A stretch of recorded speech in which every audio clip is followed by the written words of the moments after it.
Thrifties, this is Kia with Drapes and Jewels, your thrift reseller, stylist, and sourcer. I'm back in my office after being out for a little time on vacation for fall break and some other things. Okay, but that's not the point of the video. Recently, I was talking to my son, Teddy, the 11-year-old. You all know he's the co-owner of Drapes and Jewels.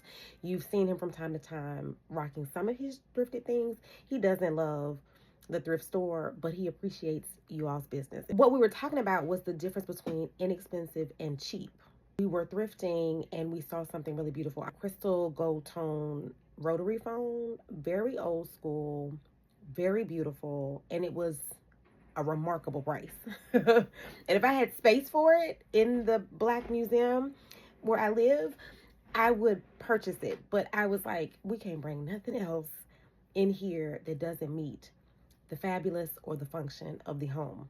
But the price, he was like, oh, that is so cheap. And I was like, no, let's talk about it.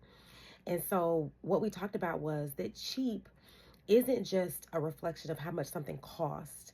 Cheap is a reflection of quality.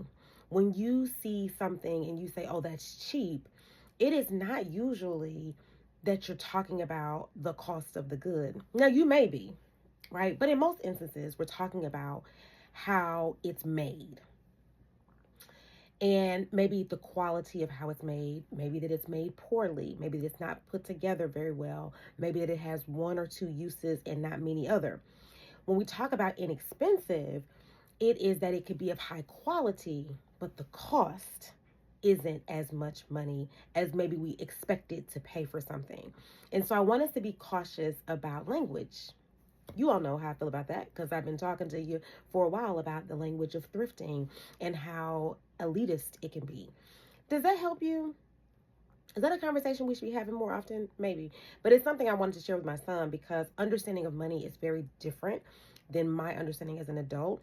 His understanding of how money comes is very different. And so I want to always be mindful of language with him. I don't want him thinking that because we paid little for something, oh, we can just buy a bunch of that little stuff, because that little stuff still might be cheaply made. It may not be great quality. I want him to know we're making solid investments no matter what the cost is. Okay?